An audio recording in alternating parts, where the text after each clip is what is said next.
तो ये तस्वीरें आप देख रहे हैं सीधा बेंगलुरु से, जहां पर एरो इंडिया शो में सूर्यकिरण विमानों ने उड़ान भरना शुरू कर दिया है। ये भारतीय वायुसेना का एक्रोबैटिक टीम है और इसमें 9 विमान होते हैं, 3-3 के बैचेस में उड़ान भरते हैं और उसके बाद ये आसमान में जा के आपको अलग अलग फॉर्मेशंस के दिखाएंगे, जिसमें आप समझ पाएंगे कि कितना कोऑर्डिनेशन चाहिए होता है। और आपको बता दें, जो विमान आप देख रहे हैं ये हॉक विमान कहा जाता है। वैसे तो ये मूल रूप से ब्रिटिश है, लेकिन इनका अब जो इनको तैयार किया जा रहा है भारत में ही तैयार किया जाए। HAL इसको, हिंदुस्तान एरोनॉटिक्स लिमिटेड इसको तैयार कर रही है। और दूसरी तस्वीर आप देख रहे हैं कि 4 यहाँ पर एडवांस लाइट हेलीकॉप्टर हम देख रहे हैं। ये इसे ध्रुव कहा जाता है, इसे सारंग टीम है। ये पूरे दुनिया में आप मान के चलिए कि सिर्फ एकमात्र भारत है जिसके पास हेलीकॉप्टर्स का ऐसा एक एक्रोबैटिक टीम है जो आपको अलग अलग करतब दिखाते हैं। बेहद ही मुश्किल होता है क्योंकि रोटर्स होते हैं, यानी पंखे होते हैं। वैसे अगर विमानों को, यानी हेलीकॉप्टर को अगर आप अलग अलग फॉर्मेशंस में लेके जाते हैं, मैन्यूवर्स करते हैं, तो इतना आसान नहीं होता है क्योंकि एक होते हैं ना, एंटी ग्रेविटी पैदा होता है। लेकिन उसके बावजूद आप समझ सकते हैं कि हमारे हेलीकॉप्टर्स और साथ ही हमारे पायलट्स कितने दमदार हैं, कितने अच्छे होते हैं। और ये देखिए, ये आप इस वक्त देख रहे हैं, ये भारत में निर्मित हुआ है एडवांस लाइट यूटिलिटी हेलीकॉप्टर। जो आप चेतक या चीता हेलीकॉप्टर्स देखते हैं, इनको ये रिप्लेस करेगा। ये है लाइट यूटिलिटी हेलीकॉप्टर, जिसे हाल ही में लद्दाख में टेस्ट किया गया और हर मायने में ये सफल हुआ है। 18,000 फीट, 20,000 फीट की ऊंचाई पर इस विमान ने अपने आप को साबित किया है। लाइट यूटिलिटी हेलीकॉप्टर भारत को बेहद ज़रूरत है क्योंकि बहुत पुराने हो चुके हैं। चीता हो या फिर चेतक हेलीकॉप्टर्स हो, सिंगल इंजन विमान है और इसकी खासियत है कि ये लाइट होने की वजह से जो बहुत ज़्यादा ऊंचाई होती है वहाँ उड़ सकता है, क्योंकि 17-18,000 फीट की ऊंचाई आप समझ सकते हैं लद्दाख के पूरे एरिया में, वहाँ ऐसे विमानों की ज़रूरत पड़ती है। और जब भारत में ऐसा निर्माण होने लगेगा विमानों का, तो आपको विदेशों से लेने की ज़रूरत नहीं है। और साथ ही साथ जो यहाँ पर HAL है, कोशिश करेगा जो विदेशी जो यहाँ पर लोग आ रहे हैं उन्हें भी ये दूसरे देशों को ऑफ़र कर सकते हैं। ये आप देख रहे हैं लाइट यूटिलिटी हेलीकॉप्टर HAL का तैयार किया हुआ।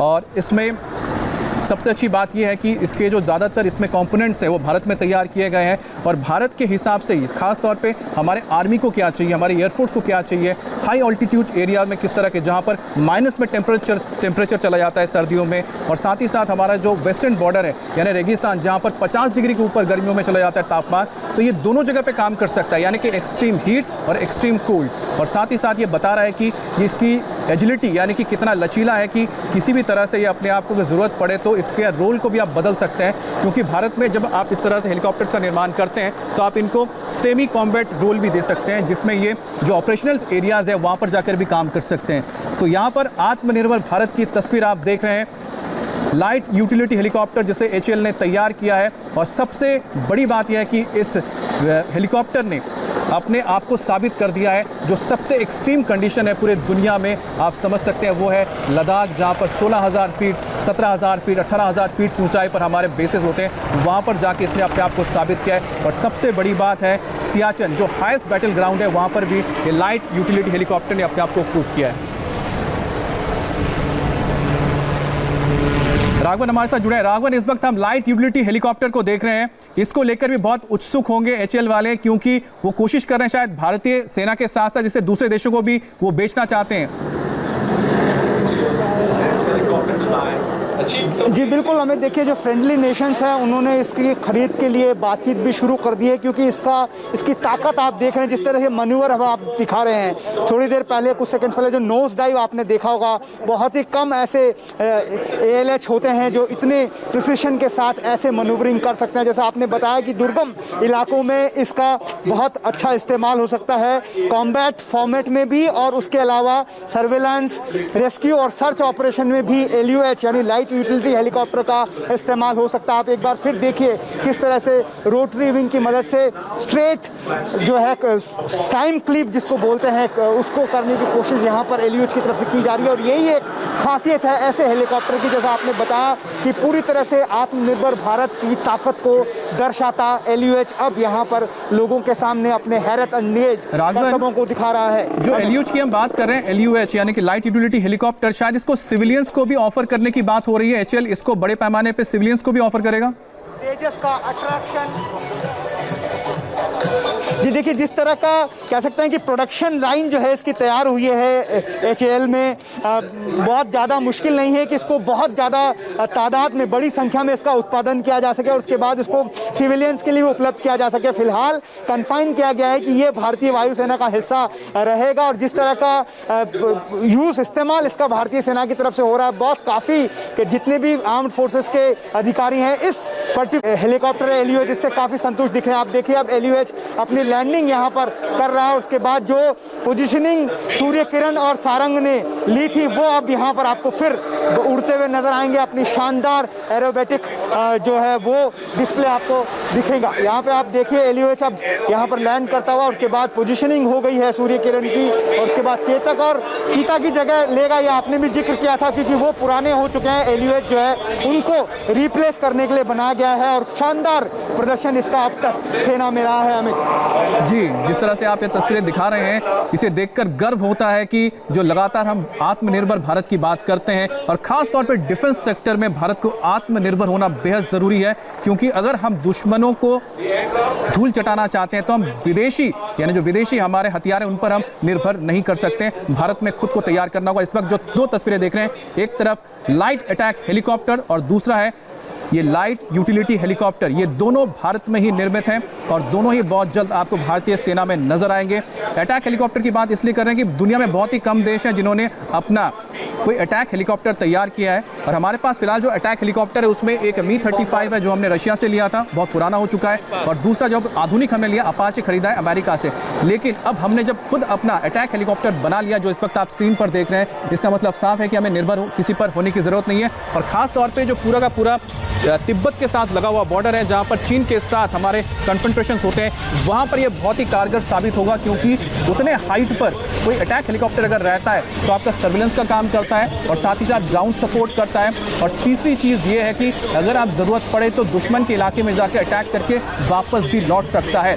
17-18 हज़ार फीट की ऊंचाई पर या 20,000 फीट की ऊंचाई पर विमान को लेकर वहां पर हथियारों के साथ पहुंचना आसान नहीं होता, जो ये लाइट अटैक हेलीकॉप्टर कर सकता है। इसमें दो पायलट्स बैठने की जगह होती है, एक जो जिनका काम होता है प्लेन को हेलीकॉप्टर को उड़ाना और दूसरा होता है नेविगेटर कम जो मिसाइल्स हो या फिर जहां पर उसको टारगेट करना हो उस पर ध्यान देते हैं। तो दो पायलट्स होते हैं और साथ ही साथ इनके पास जो हेलमेट्स होते हैं उसमें नाइट विजन डिवाइस होते हैं जिसके जरिए रात को भी ये ऑपरेशंस में जा सकते हैं, रात को भी ये फ्लाई करके दुश्मन के ऊपर हमला कर सकते हैं। साथ ही इसमें 70 mm का कैनन लगा होता है और साथ ही इसमें रॉकेट स्पॉट्स होते हैं, मल्टी रॉकेट। ये सबसे देखिए, ये जो विमान आप देख रहे हैं ये दुनिया का सबसे घातक बॉमर है, इसका नाम है B-1B बॉमर। अमेरिका का पहली बार भारत के आसमान में तेजस के साथ अमेरिका का सबसे खतरनाक long range strategic Baumer B-1B।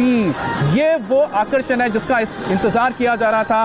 पहली बार भारत के आसमान में आपने देखा अमेरिका का दुनिया का सबसे घातक बम वर्षक B-1B विमान, ये तेजस के साथ उड़ान भर रहा था। और ये दूसरी तस्वीर देखिए, यही लगातार तस्वीर हम दिखा रहे हैं क्योंकि ये बताता है कि भारत और अमेरिका के बीच जो दोस्ती है रणनीतिक तौर पर कितना खास है। एक तरफ तेजस जो भारत का बना हुआ एयरक्राफ्ट है और दूसरा आप देख रहे हैं कि ये दुनिया का सबसे घातक बम वर्षक विमान है B-1B बॉमर, जिसमें आप न्यूक्लियर बॉम्ब हो या फिर कोई ट्रेडिशनल बॉम्ब हो, हेवी से हेवी जो बॉम्ब्स होते हैं वो इसमें रहते हैं, चाहे वो इराक की लड़ाई हो, चाहे वो अफगानिस्तान की लड़ाई हो या फिर वो ISIS की लड़ाई हो, इस विमान का इस्तेमाल हुआ है बॉम्बिंग के लिए। और पहली बार आपने भारत के आसमान में B-1B बॉमर को देखा तेजस के साथ उड़ते हुए। ये गर्व की बात है कि तेजस, जिसे भले ही आप कह सकते हैं कि ये 4.5 जनरेशन का नहीं है, 4th जनरेशन का आप कह सकते हैं, उससे थोड़ा बेहतर है, लेकिन इसकी काबिलियत इतनी अच्छी है कि ये भारत को इसने रिप्रेजेंट किया और साथ में B-1B बॉमर। राघवन, आपने उस चीज़ को विटनेस किया जिसको आज से पहले किसी ने नहीं किया था। भारत के आसमान में, बेंगलुरु के आसमान में B-1B बॉमर नजर आया तेजस के साथ। जी बिल्कुल हमें बहुत ही गर्व की बात है क्योंकि ऐसा लग रहा था कि राफेल की डील कंप्लीट होने के बाद जो F-16, F-18 हम देखते हैं एरो शो में, अब अमेरिका का पार्टिसिपेशन नहीं होगा। लेकिन अमेरिका को भी इस बात का पूरा संज्ञान है कि भारत सैन्य क्षमता के हिसाब से कितना जरूरी और महत्वपूर्ण देश है। इसीलिए आपने देखा कि जो सबसे घातक बम वर्षक है B-1B अमेरिकन, उसके साथ तेजस उसको एस्कॉर्ट करता हुआ यहाँ पर नजर आया। बहुत ही खास बात भारत के लिए इसलिए भी है क्योंकि एक लॉन्ग टर्म स्ट्रैटेजिक पार्टनरशिप की लगातार बात होती है शक्तिशाली राष्ट्रों की साथ, चाहे वो अमेरिका हो चाहे वो रशिया हो, और इस लिहाज से अमेरिका का पार्टिसिपेशन इस बार काफ़ी अहम माना जा रहा है। ये कहा जा रहा था कि जब राफेल की डील कंप्लीट हो गई तो अब F-16 की यहाँ पर ज़रूरत नहीं होगी और अब हम अमेरिका का पार्टिसिपेशन कम देखेंगे, लेकिन ऐसा नहीं हुआ। इसके विपरीत अमेरिका अभी भी काफ़ी दिलचस्पी भारतीय सैन्य शक्ति में, भारतीय की सेना की ताकत में दिखा रहा है। अमित जी, राघवन एक बात बताइए, वहां पर जो डेलीगेट्स आए हैं, क्या उनका यह मानना है कि भले ही जो बाइडेन आ गए हों, ट्रंप चले गए हों, लेकिन जो अमेरिकन स्ट्रैटेजिक या डिफेंस फोर्सेस हैं उनका भारत के साथ वही रिश्ता रहेगा जो ट्रंप एरा में हमने देखा कि बहुत जबरदस्त और ज्यादा मजबूत हुआ है?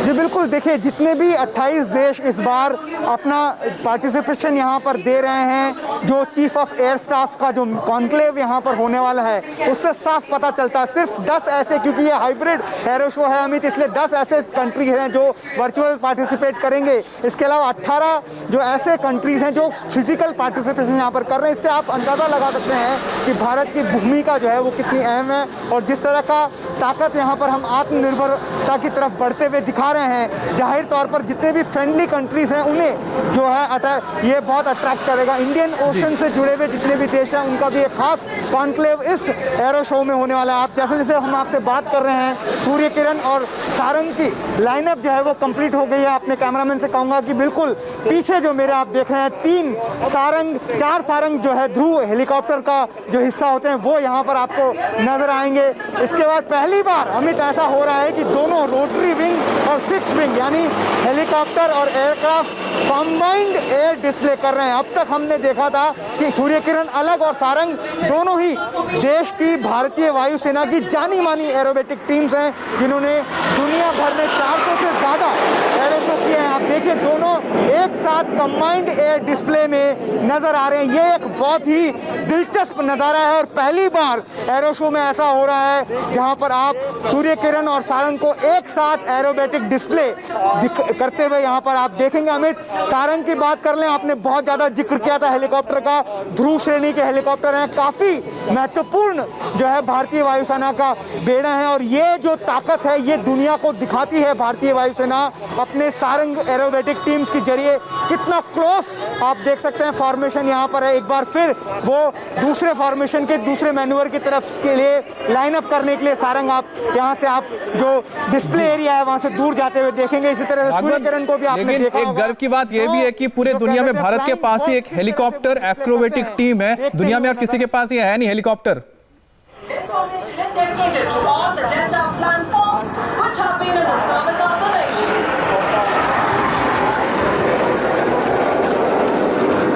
जैसा कि आप बेंगलुरु से देख रहे हैं, लगातार ये सूर्य किरण विमान अपना जौहर दिखा रहे हैं। ये आपको अलग अलग फॉर्मेशंस दिखाएंगे और आप समझ सकते हैं सिंक्रोनाइजेशन यानी कि जो तालमेल होता है विमानों के बीच। 9 ये जो विमान है ये अलग अलग फॉर्मेशंस आपको दिखाएंगे और आप समझिए कि कितना माइन्यूट से माइन्यूट डिटेल इनको रखना पड़ता है।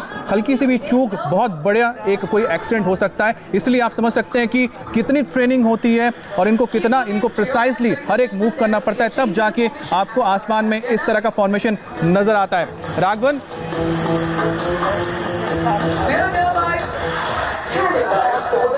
जी बिल्कुल अमित, देखिए अभी आपने जो देखा कुछ सेकंड्स पहले वो डायमंड फॉर्मेशन था जो सूर्य किरण के 9 विमान एक साथ बिल्कुल कम दूरी पर एक फॉर्मेशन करते हुए नजर आए थे। जैसा आपने बताया बहुत ही ज़्यादा प्रिसीजन की ज़रूरत है। इससे पहले वाले एरो शो में 2019 में हमने एक हादसा भी देखा था सूर्य किरण के साथ जिसमें एक पायलट की मौत भी हो गई थी। आप देखिए एक बार फिर सूर्य किरण और सारंग एक साथ एक फ्रेम में हमारी आंखों के सामने नजर आ रहे हैं। जैसा हमने बताया कि फिक्स्ड विंग और रोटरी विंग को एक साथ कंबाइंड डिस्प्ले करवाना काफ़ी चैलेंजिंग होता है। इस बार आप देखिए ये एक निशान जो है क्या वो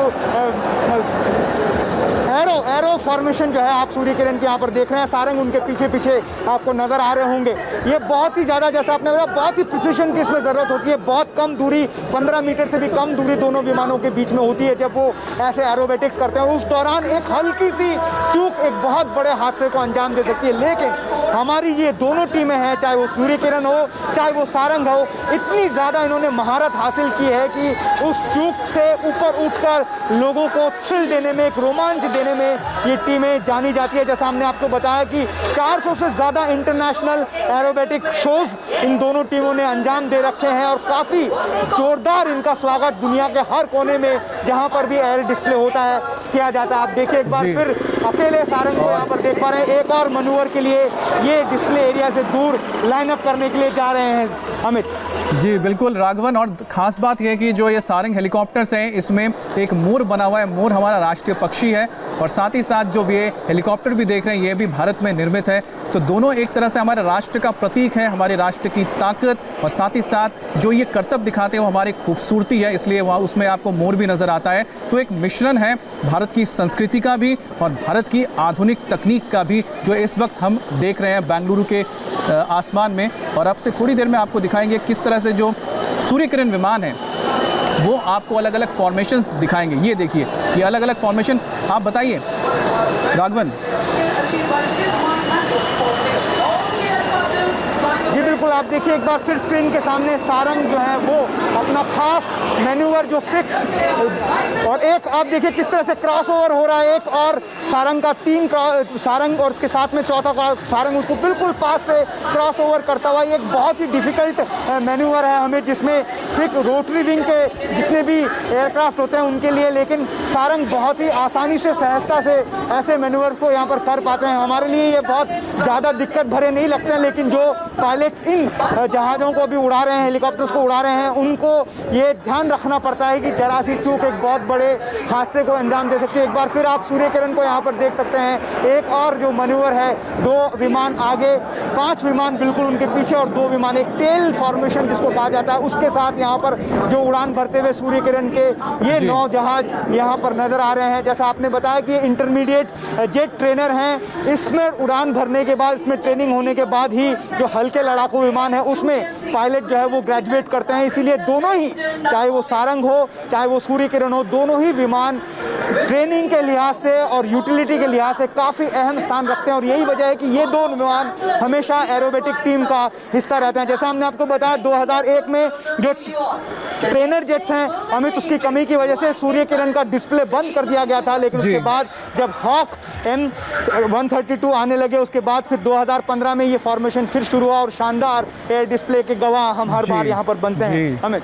और इस वक्त एक बार फिर से हम देख पा रहे हैं सारंग जो टीम है उसके 4 ये ध्रुव हेलीकॉप्टर्स। ये देखिए जो क्रिस क्रॉस, आप सोचिए कि रोटर ब्लेड्स के साथ कोई विमान को किस तरह से इतना एजिलिटी के साथ, यानी इतने लचीलेपन के साथ मूव कर दे, ये वाकई में हमारी तकनीक बताती है HAL की, जिन्होंने इस हेलीकॉप्टर को बनाया। और साथ ही साथ जो ट्रेनिंग मिले हमारे हेलीकॉप्टर्स की, उनकी भी तारीफ करनी होगी कि किस तरह से एक मशीन को इस तरह से इस्तेमाल करते हैं जैसे लगता ही नहीं कि मशीन है, लगता है कि शायद कोई जीवंत चीज़ है। नहीं तो हेलीकॉप्टर जिसमें एंटी ग्रेविटी का बहुत ज़बरदस्त एक खतरा रहता है, उसके बावजूद ये इस तरह के खतरनाक मूव दिखाते हैं। अगर हम बात करते हैं सारंग टीम की, तो इसमें करीब 14 लोगों की टीम होती है, जिसमें पायलट्स होते हैं और 32 एयरमैन होते हैं जो रख रखाव करना पड़ता है। एक बड़ी टीम होती है जो इसके पीछे रहती है, टेक्निकल भी, और साथ ही साथ जो पायलट्स होते हैं। इस वक्त आप देख रहे हैं ये है सूर्य किरण टीम, और इस टीम में जो 9 एयरक्राफ्ट्स आप देख रहे हैं, इसमें 9 पायलट्स के अलावा करीब 20 से 14 पायलट्स होते हैं जो कभी कभी रोटेट होते हैं, ताकि इस टीम में लगातार लोगों की कमी ना हो। अमित एक बार ध्यान आपका सारंग की ओर ले जाना चाहेंगे। जी अमित देखिए, सबसे खतरनाक मैन्यूवर जो है हमने इसका यहाँ पर दीदार किया है। क्रॉसओवर, स्ट्रेट क्रॉसओवर जिसे कहा जाता है। 2-4 सारंग जो हैं आपस में एक दूसरे से लगभग टकराते हुए यहाँ से निकल चुके हैं। बड़ी आसानी से वो लोग इस मैन्यूवर को कर पाते हैं, लेकिन जो लोग यहाँ पर बैठे हैं, जो ऐसे मैन्यूवर, हैरत अंगेज मैन्यूवर को देख रहे हैं, उनकी सांसें जरूर थम जाती है। ये जो सारंग है वो अपनी क्षमता का प्रदर्शन यहाँ पर करते हुए नजर आ रहे हैं। राघवन, बिल्कुल आप हमें लगातार जो तस्वीरें पहुंचा रहे हैं बेंगलुरु से, साफ पता लगता है कि भारत